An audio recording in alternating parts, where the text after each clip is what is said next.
সফলা একাদশী। পৌষ মাসের কৃষ্ণপক্ষের একাদশীর নাম সফলা। ব্রহ্মাণ্ড পুরাণে যুধিষ্ঠির শ্রীকৃষ্ণ সংবাদে এই তিথির মাহাত্ম্য বর্ণিত হয়েছে। যুধিষ্ঠির বললেন, হে প্রভু, পৌষ মাসের কৃষ্ণপক্ষীয় একাদশীর নাম, বিধি এবং পূজ্য দেবতা বিষয়ে আমার কৌতূহল নিবারণ করুন। শ্রীকৃষ্ণ বললেন, হে মহারাজ, আপনার প্রতি স্নেহবশত সেই ব্রতকথা বিষয়ে বলছি।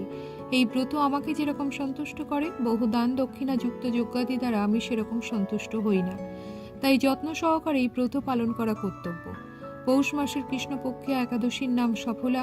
নাগদের মধ্যে যেমন শেষনাগ, পক্ষীদের মধ্যে গরুড়, মানুষের মধ্যে ব্রাহ্মণ, দেবতাদের মধ্যে নারায়ণ সর্বশ্রেষ্ঠ, তেমনই সকল ব্রতের মধ্যে একাদশী ব্রতই সর্বশ্রেষ্ঠ। হে মহারাজ, যারা এই ব্রত পালন করেন তারা আমার অত্যন্ত প্রিয়। তাদের এই জগতে ধনলাভ ও পরজগতে মুক্তি লাভ হয়। হাজার হাজার বছর তপস্যায় যে ফল লাভ হয় না, একমাত্র সফলা একাদশীতে রাত্রি জাগরণের ফলে তা অনায়াসে প্রাপ্ত হওয়া যায়। মহিষ্মত নামে এক রাজা প্রসিদ্ধ চম্পাবতী নগরে বাস করতেন। রাজার 4 জন পুত্র ছিল, কিন্তু তার জ্যেষ্ঠ পুত্র লুম্ভক সর্বদা পরস্ত্রী গমন, মদ্যপান প্রভৃতি অসৎ কার্যে রত ছিল। সে সর্বক্ষণ ব্রাহ্মণ, বৈষ্ণব ও দেবতাদের নিন্দা করত। পুত্রের এই আচরণে ক্ষুব্ধ হয়ে রাজা তাকে রাজ্য থেকে বার করে দিলেন। স্ত্রী, পুত্র, পিতা, মাতা, আত্মীয় স্বজন পরিত্যক্ত হয়ে সে এক গভীর বনে প্রবেশ করল।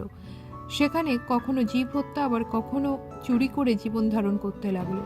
কিছুদিন পরে একদিন সে নগরের প্রহরীদের কাছে ধরা পড়ল, কিন্তু রাজপুত্র বলে সেই অপরাধ থেকে সে মুক্তি পেল।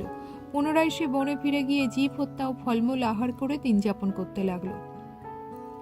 ওই বনে বহু বছরের পুরানো একটি বিশাল অশ্বত্থ বৃক্ষ ছিল, যেখানে ভগবান শ্রী বাসুদেব বিরাজমান বলে বৃক্ষটি দেবত্ব প্রাপ্ত হয়েছে।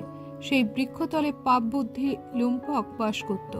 বহুদিন পর তার পূর্বজন্মের কোনো পুণ্য ফলে সে পৌষ মাসের দশমীর দিনে কেবল ফল আহারে দিন অতিবাহিত করল, কিন্তু রাত্রিতে অসহ্য শীতের প্রকোপে সে মৃতপ্রায় হয়ে রাত্রি যাপন করল। পরদিন সূর্যোদয় হলেও সে অচেতন হয়েই পড়ে রইল।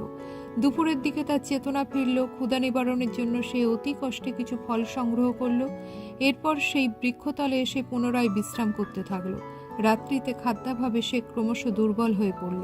সে প্রাণ রক্ষার্থে ঈশ্বরের উদ্দেশ্যে ফলগুলি নিয়ে, হে ভগবান, আমার কি গতি হবে বলে অশ্রুপাত করতে করতে সেই বৃক্ষমূলে, হে লক্ষ্মীপতি নারায়ণ, আপনি প্রসন্ন হন বলে নিবেদন করল।